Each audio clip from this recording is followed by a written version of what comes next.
He stood at the edge of the king's bedchamber, heart heavy. Eyes on the man who snored through his drunken slumber, King Robert Baratheon, his brother in arms, his friend since rebellion, his king. And tonight, Ned Stark might have to become his killer. The fire crackled low in the hearth, casting red and gold flickers across Robert's sweat-soaked face. His belly rose and fell slowly, heavy from too much wine and roasted boar. He reeked of blood, wine, and wasted years. Ned had watched him turn into this, a man who had once shattered Rhaegar Targaryen's chest at the Trident, now reduced to chasing whores and letting a snake-like Littlefinger whisper in his ear. It was Littlefinger who first planted the thought in Ned's mind, though not in the way he intended. "You see, my lord," he had said smugly, "chaos isn't a pit, it's a ladder, and soon Robert will fall, and we must decide who climbs." Ned had walked away from the conversation, disgusted, but the seed was already buried. He'd seen the truth in Jon Arryn's death. The rot beneath the crown, Cersei, her children, all of them Lannisters in truth, not Baratheons, and Robert blind, arrogant, and increasingly cruel. He wouldn't listen. Ned had tried. Gods, he'd tried. He'd even confronted Cersei, hoping fear would drive her to flee. But she didn't run. She smiled, and now Robert planned to name Joffrey his heir, his bastard nephew, sealing the realm's fate. Ned whispered to himself, "If I do nothing, the realm burns." But what if he acted? The idea had been gnawing at him for days. He told himself it was madness. But still, he lingered in Robert's chambers each night, longer than necessary. Always dismissing the guards, always alone with him in these last drunken hours. Tonight, Robert had ranted about dragons and traitors, and how Daenerys should have been killed years ago. He talked of burning cities and stringing up rebels, and even threatened to replace Ned's hand. Something in Ned had snapped. He stood now, inches from the bed, a small bottle of clear liquid in his hand. Milk of the poppy, laced with something stronger, a quiet death, painless, an act of mercy. He looked at Robert, his oldest friend, and felt tears sting his eyes. "You should have been better," Ned whispered. "You could have been great." He uncorked the bottle and poured it gently into the king's cup, the one he always drank from before passing out. Then, slowly, he placed the cup on the table beside the bed. He hesitated. He could still stop, just walk away, let the realm rot. But then he saw Sansa's face. Arya's. He thought of the small folk in King's Landing who would suffer under a mad queen or a boy king with Cersei's mind. He thought of what Stannis might do, or Renly, or Tywin Lannister. He picked up the cup and lifted Robert's head gently, like a brother would. The king murmured something incoherent, smacked his lips, and drank deeply when the cup was pressed to them. Then he fell back asleep. Ned waited. His heartbeat thundered. The room felt colder. Within an hour, Robert's breathing slowed, then stopped. Ned stood alone in the silence. He didn't cry. He didn't call for help. He stood there, the weight of the realm on his shoulders, and the blood of a king on his hands. The raven flew at first light, by the time the court stirred awake. The Red Keep was already echoing with the cry, "The king is dead." Ned stood at the center of it, cloak heavy, face carved from ice. He hadn't slept. He had barely moved since the moment Robert's heart had stopped. He had sat through the night beside the corpse. The only soul in Westeros who knew the truth. Not the truth written in the Maester Scrolls, not the official tale that would be spread from Old Town to the Wall, but the real truth. Robert Baratheon had not died from wounds from a boar. He had been killed by his hand. Quietly, for the realm, Maester Pycelle entered first. He peered over the corpse, huffing and stroking his long white beard. "Oh, how tragic," he mumbled. The wound was too great. He was already too weak. "I feared this, I did." He looked at Ned for reassurance, for instruction, and Ned gave him nothing but a solemn nod. "Let us prepare the body," Pycelle said. "The boy must be crowned. Joffrey is next in line." Ned's jaw tightened. He had written a letter, sealed in Stark wax, naming Stannis Baratheon the rightful heir. It was Robert's last will, forged with Ned's hand and Robert's broken signature just before the death. legally sound, morally right, and utterly dangerous, because Stannis would not accept compromise. He would burn the city if it defied him and the Lannisters. They would never hand over power without blood. As Ned stepped into the council chamber later that day, the players were already circling like carrion birds. Cersei sat in the king's seat with her son beside her. Joffrey wore black and gold, chin raised high, already smug. Littlefinger stood near the window, watching everything, smiling like he knew a secret. Varys remained in the corner, quiet, hands folded. Renly wasn't present, not yet. Lord Stark, Cersei said, her voice smooth but cold. A dark day for the realm. She looked almost bored, like she'd been waiting for this. Maybe she had. I grieve for the king, Ned said stiffly. But the realm must not fall into chaos. Robert's final will, she cut him off. There is no need to wave parchments around. Everyone knows Joffrey is his son. Ned's eyes narrowed. He is not. Gasps filled the chamber. Even Varys raised a brow. Littlefinger smiled widest. Didn't flinch. That is a dangerous lie, my lord. It is the truth, and I have proof. Then you must be mad, she said, rising slowly. To accuse the queen and question the legitimacy of the crown prince at a time like this. Treasonous. Joffrey suddenly slammed his hand on the table. I am the king. He sounded like a boy mimicking a man, but the Kingsguard in the room stepped forward instinctively. Ned didn't blink. You are not the king. Not in blood. And not in law. Chaos broke out. Cersei stood. Arrest him. But the guards hesitated. Ser Barristan Selmy stepped between them and Ned. Until a rightful heir is confirmed.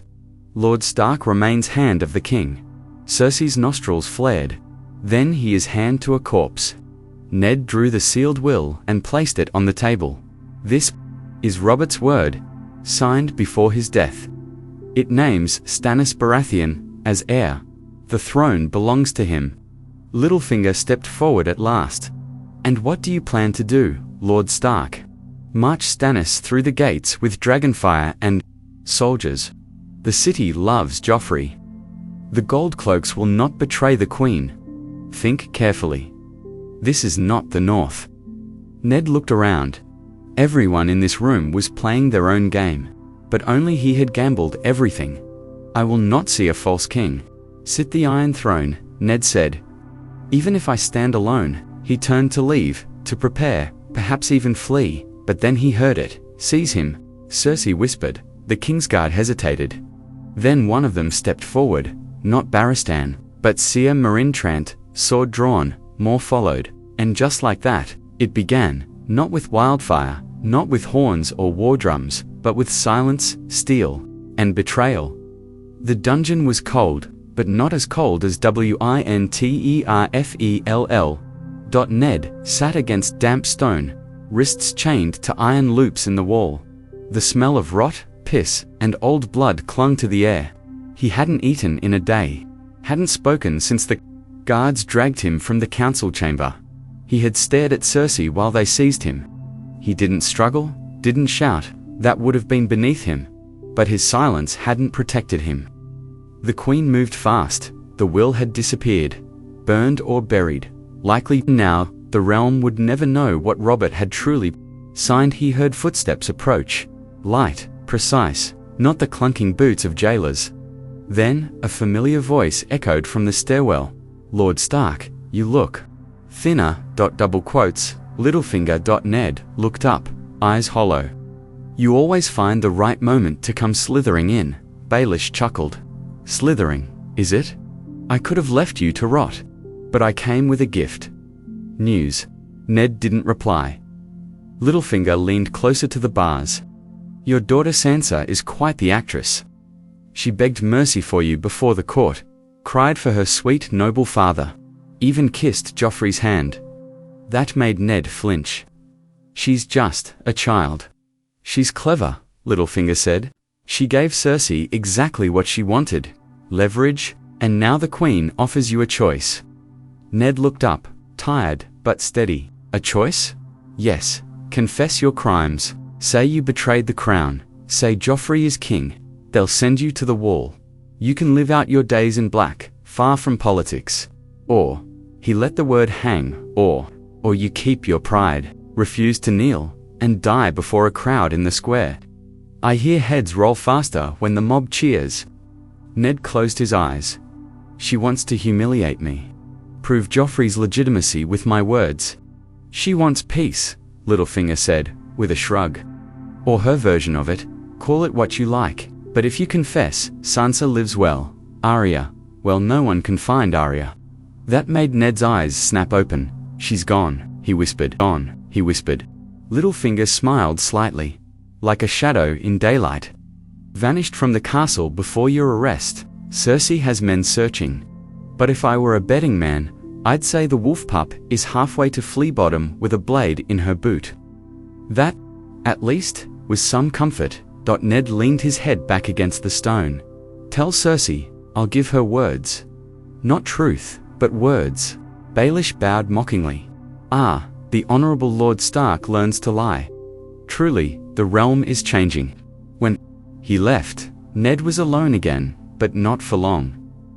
That night, he dreamed of Catelyn's laugh, of Jon's face on the day he left for the wall. He thought of Bran, still broken. Of Robb, barely a man, and Rickon, too small to understand any of this. And in the north, far from King's Landing, ravens were flying. Asterisk, asterisk, at Riverrun. Catelyn read the letter with shaking hands. She had fled there when the whispers of Ned's arrest reached her. She was still mourning the attack on Bran, still reeling from Tyrion Lannister's escape, and now this. He is imprisoned, she told Hoster Tully. They will kill him if we do nothing. Her father was weak, coughing blood into cloths. But even he nodded. War, he said simply. And it was already beginning. Asterisk, asterisk, at Winterfell. Robb Stark stood before the great hall, reading the raven's words aloud. His voice trembled, but he did not fall. My father is a prisoner of the crown, he told the bannerman. The Lannisters dishonor us. I call the banners. From the back of the hall, Great Jon Umber roared, to hell with the lions.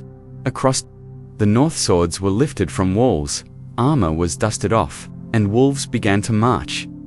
Asterisk, asterisk, in Dragonstone, Stannis Baratheon lit the letter he'd received from an unknown ally, a forged copy of Robert's true will. He watched it burn beside the statue of the Lord of Light. Face expressionless. The throne is mine, he said, and for the first time in years, he began to gather ships. Asterisk, asterisk, King's Landing glowed in gold and red, banners flying, as crowds gathered. In the square, the stage was set. Ned Stark would kneel, or die, ChatGPT said. The sun burned high above the great sept of Baelor. The square outside was packed with people, merchants, beggars, nobles leaning from balconies, children on shoulders. A hush ran through the crowd, like a ripple on still water. Something rare was about to happen. A lord was going to confess. A Stark, no less. At the center of the square, a wooden platform had been built, ringed with gold cloaks, and a row of the Kingsguard, white cloaks, shining armor, still as statues, but their eyes watched everything.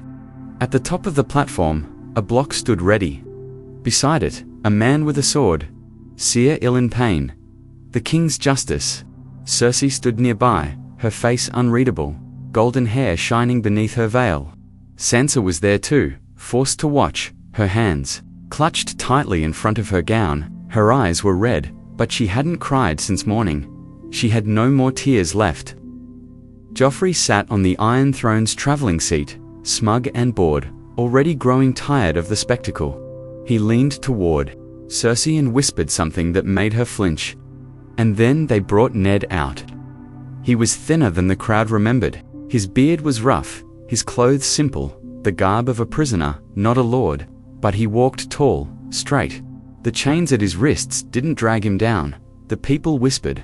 Some booed, others shouted curses, but many just watched, silent, unsure what to believe anymore. A high septon raised his arms. Lord Eddard Stark of Winterfell, formerly Hand of the King, stands accused of treason and plotting against the crown. The wind tugged at Ned's cloak. He looked up. For a moment, he caught Sansa's eyes. She gave the faintest shake of her head. He could feel her fear from across the square. The Septon continued. "Speak now, Lord Stark, and may the gods judge your heart." Ned stepped forward. His voice was hoarse from silence and stone. "I was wrong," he said, slowly. "I betrayed the true king. I plotted with his enemies. I lied about Queen Cersei and her children." Gasps rippled through the square. "I sought to usurp the throne for Stannis Baratheon. I acted against the crown. For these crimes, I beg mercy." Cersei closed her eyes. A breath of relief escaped her lips. Joffrey leaned forward. The crowd roared. Some cheered, others hissed. But it didn't matter. The game had been played. Ned had bent. The North would burn in shame, and Joffrey would have his moment of victory. Then, the boy king stood. "My mother shows mercy," he said, voice shrill, "but I am the king now." Cersei turned to him sharply. "Joffrey," he raised his hand. "He betrayed my father. He confessed. The punishment for treason, is death." Cersei stepped forward. "We agreed he would take the black. This was the deal." Joffrey sneered. "I am not my mother. He dies." Ned blinked, stunned. For 1 second, he thought he misheard, but the crowd heard it too. The energy shifted, shock, then chaos. Sansa screamed. "No," he confessed. "You said." The guards seized her as she thrashed. Cersei grabbed Joffrey's arm. "Don't be mad," she hissed. "This will start war. I am the king." He shouted again, louder this time. "Bring me his head." And suddenly, the stage moved. Ser Ilyn Payne stepped forward. The crowd was howling. Some crying, some cheering. The High Septons staggered back in horror. Even the Goldcloaks looked uncertain. Ned knelt. He closed his eyes. In that moment, he didn't think of kings or betrayal. He thought of snow falling on Winterfell, of his sister's face, of the promise he had never explained. And then the sword fell. The square erupted into a frenzy. Sansa collapsed. Cersei turned pale as bone. Varys closed his eyes in despair. And Petyr Baelish smiled. At that moment, somewhere far north of the neck, Robb Stark received a raven with broken words, sealed in red wax. His father was dead. And now, only fire and blood would answer it, ChatGPT said. The raven arrived at dawn. Grey wind howled before the Mester even reached the Great Hall. The wolf sensed it. The storm that had shattered the last thread of honor in the south. The letter was simple. No flourish, no courtly seal. Just the cold truth scrawled in ink. Lord Eddard Stark has been executed for treason. By order of King Joffrey Baratheon. Robb read it once, then again. He didn't speak for a long time. His bannermen stood behind him, watching, waiting, unsure whether to offer sympathy or swords. Catelyn stood to his side, hands trembling. She didn't cry, not in front of them, but something behind her eyes died. Then Robb turned to the hall. "Call the banners, every one." They left Winterfell like a storm. Starks, Umbers, Karstarks, Mormonts, Hornwoods, 30,000 strong. Wolves marching south with steel. And vengeance. Not for politics, not for power, for justice. On the King's Road, ravens flew faster than horses. The message burned across the riverlands like wildfire. The North remembers. Asterisk at Riverrun, Catelyn met with her uncle Brynden. The Blackfish. She said only 2 words. "He's dead." Brynden narrowed his eyes. "Then we'll kill them all." They sent riders to Edmure, summoned the Tully banners, and made ready. The South had broken faith. Now the Riverlords would bleed with the North or burn with the Lannisters. Arya didn't cry when she heard. She didn't scream. By then, she was already in the city's underbelly, hiding in the gutters and crawling through filth. The butcher's boy was long dead. Her father had followed. All she had was needle and hate. Yoren of the Night's Watch found her by accident, disguised as a boy with matted hair and a cracked lip. He didn't ask questions. Just handed her a hood and said, "Keep your mouth shut and follow." She never said her name again. In Dragonstone, Stannis read the message with a clenched jaw. "So the boy dares to kill the king's hand," he muttered. Sir Davos said nothing. The silence stretched. Stannis slammed his fist on the table. "The usurper's cub sits on my throne. My brother's murder was cloaked in law, and now his hand is slain like a thief." He looked to Melisandre, who stood beside the burning brazier. "The Lord of Light has shown me a crown in flames," she whispered. "Your time has come." Stannis nodded slowly. "Then we sail. Let the bastard prince feel the fire of justice." Back in King's Landing, Cersei was losing control. Joffrey strutted around the court, barking orders, mocking lords, and ignoring counsel. He had tasted blood and thought it made him invincible. Cersei knew otherwise. The North had risen. The Riverland stirred. Stannis was sharpening his blades, and she had burned the one man who could have saved them all. In her chambers, she cursed Ned Stark's honor, his damned silence. But deep down, she knew this was not a war of thrones. Anymore, this was a reckoning. In the north, Robb crossed the neck with 30,000 behind him. Scouts whispered that Jaime Lannister was raiding Tullylands, that Tywin Lannister was massing near the Trident. The young wolf set his jaw. He sent ravens to the Freys, demanding passage. Sent riders to the Cranagerman. He carried no crown, but every lord who looked into his eyes saw a king being born. One night, as campfires burned across the plain, Catelyn found Robb alone, staring into the flames. "You don't have to do this alone," she said. "I don't have a choice," Robb whispered. "They killed father. I have to be more than his son now. I have to be something ... else." She touched his arm. "Then be a wolf, Robb. But don't forget the boy you were." He didn't sleep that night.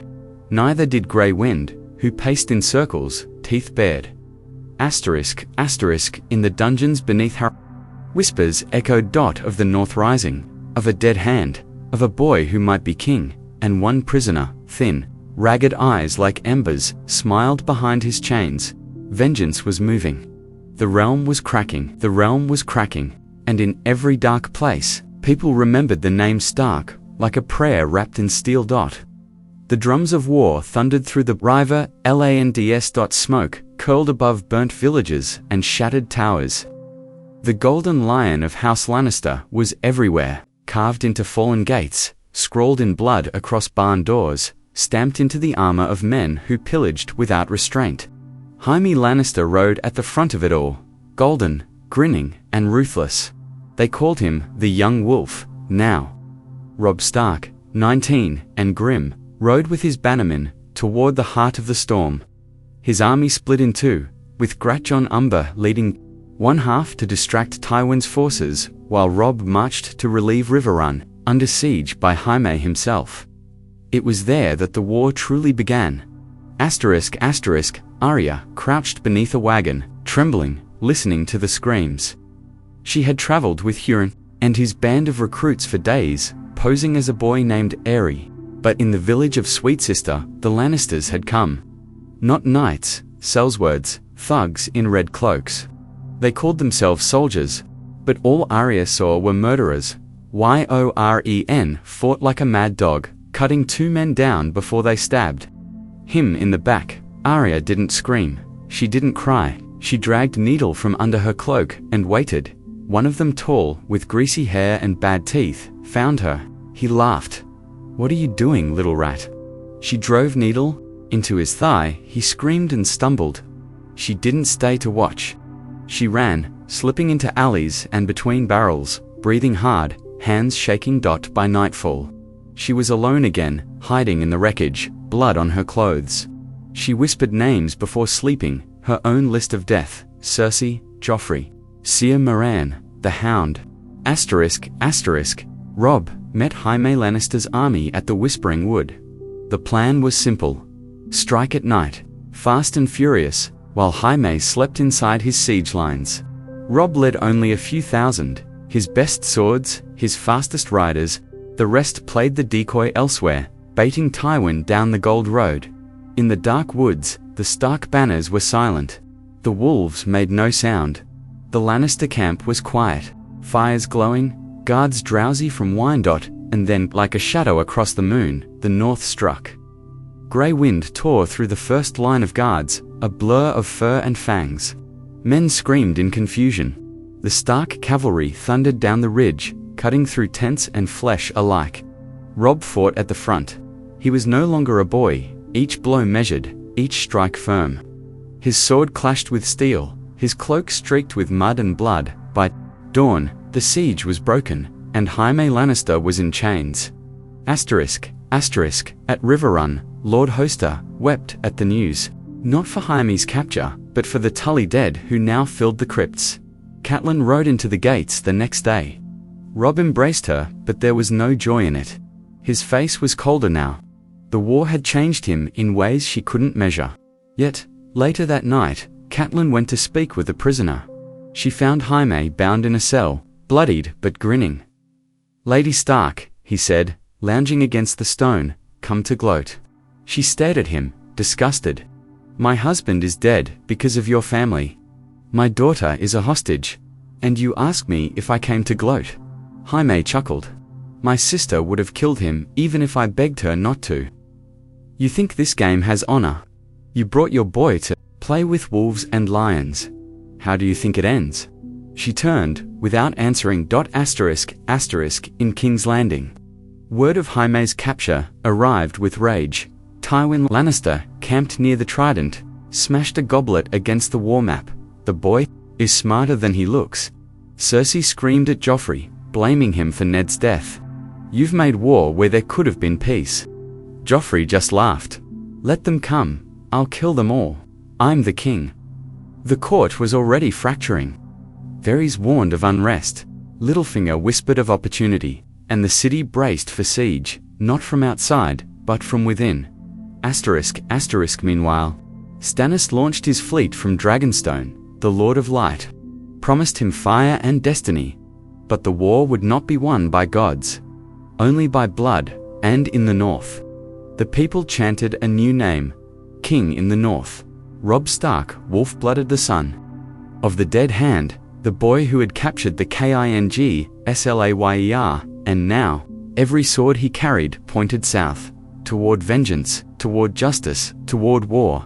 The river ran red at Oxcross. Tywin Lannister, furious over Jaime's capture, moved swiftly, and, without mercy, he struck back at the Tully bannermen with the fury of a father shamed, smashing through Raventree halls, outer defenses, and burning villages along the Trident.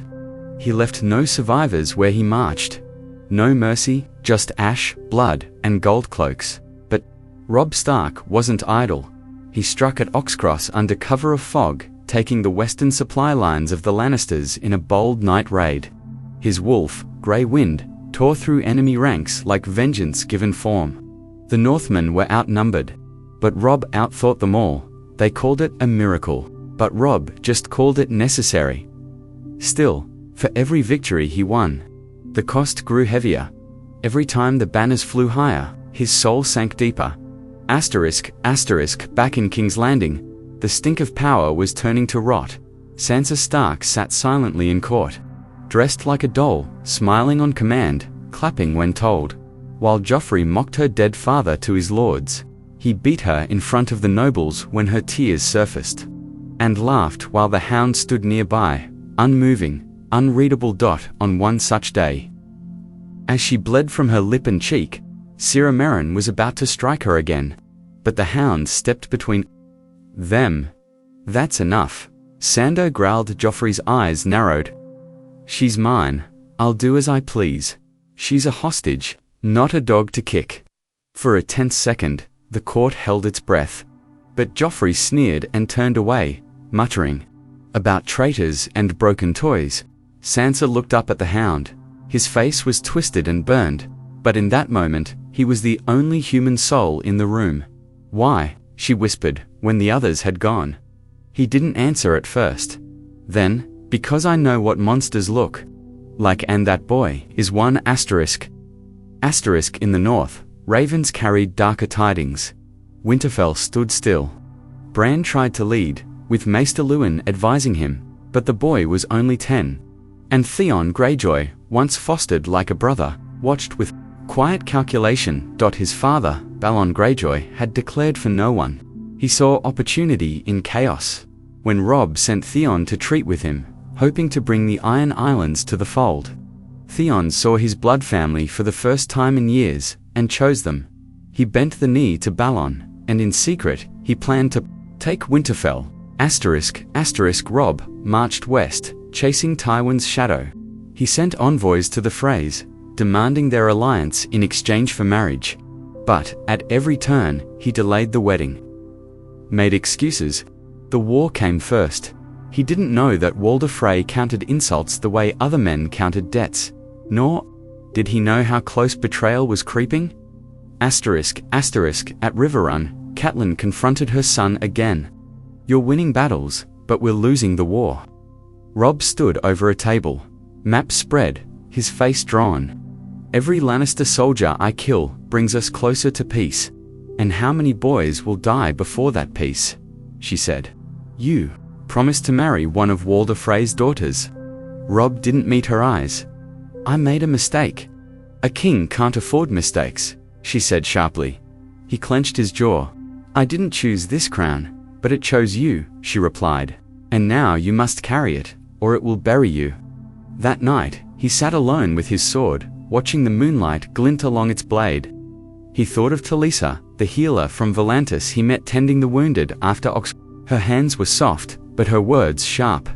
She challenged him, saw him not as a king, but a man.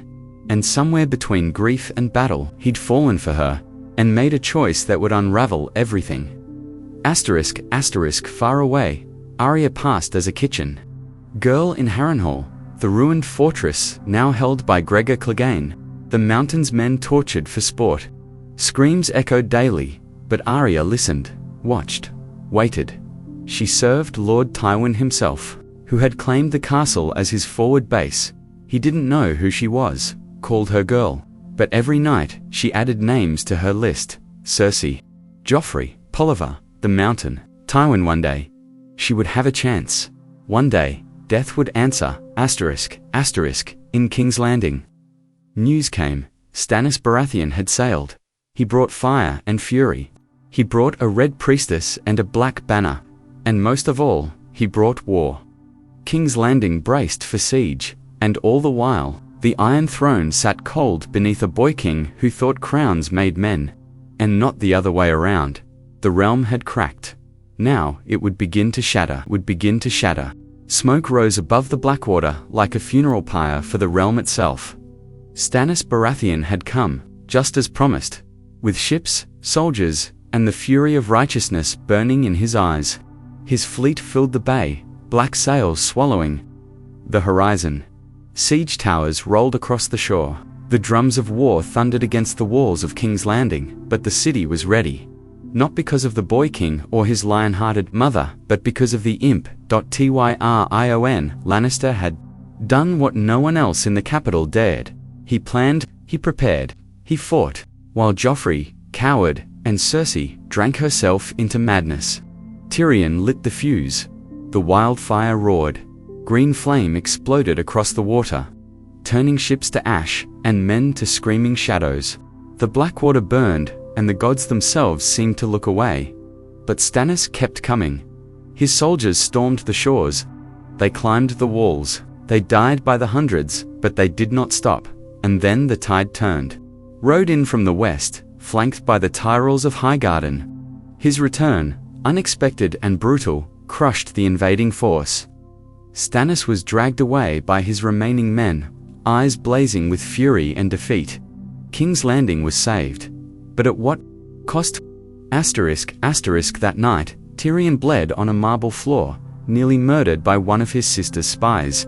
His father claimed the glory. Joffrey claimed the victory, and Sansa she stood in silence as the city celebrated, knowing her nightmare would not end. It would only deepen. Joffrey named Margaery Tyrell his new bride.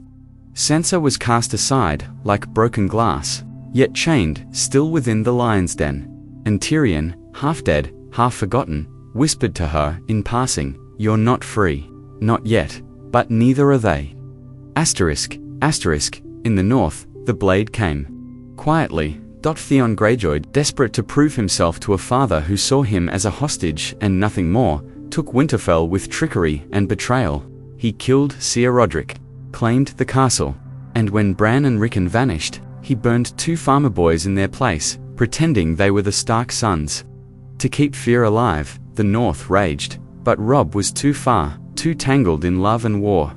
To ride home, he married Talisa in secret, broke his vow to House Frey, and Walder Frey, who had once offered bridges and alliances, now wrote letters in blood. ***, Arya Stark slipped out of Harrenhal with the help of Jaqen, Aegon, the man with many faces and one cold promise, say a name, and it dies. She said 3. And 3 men never woke again. But when he offered to take her to Braavos, to teach her to kill without mercy, she hesitated. I have to find my brother. My sister. I have to go north. Then we will meet again, he said, changing his face with a smile. And, just like that, he vanished. Arya headed for the twins. She never reached them in time. ***, at the twins, Robb Stark rode with banners flying. He had won battles, captured kings, and carried the hopes of the North. But Walder Frey welcomed him with wine and poison. The Red Wedding was swift, brutal. Catelyn slit a girl's throat in a final act of fury. Then they slit hers. Talisa died, first a knife to her belly. Robb watched her fall, then whispered to Greywind, I'm sorry. And the next moment, he was dead, crossbow bolts in his back, a final sword through his heart. The king in the north was no more. ***, the news spread. Like rot in summer. In White Harbor, men wept openly. In Bear Island, swords were drawn. But the war was over.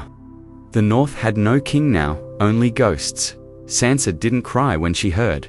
She didn't flinch. She simply stared into the fire in her chamber at the Red Keep, eyes hollow. Arya still, miles away, stared at the road ahead and said no words for hours. And Jon Snow, atop the wall, looked to the south and felt something crack inside him. The realm was broken. Ned Stark had tried to save it by killing a king, but in doing so, he set the match that burned it all. The Iron Throne still stood, but the men who reached for it had no souls left to sit there. The game went on, and the dead, silent in their graves, held more honor than the living ever would.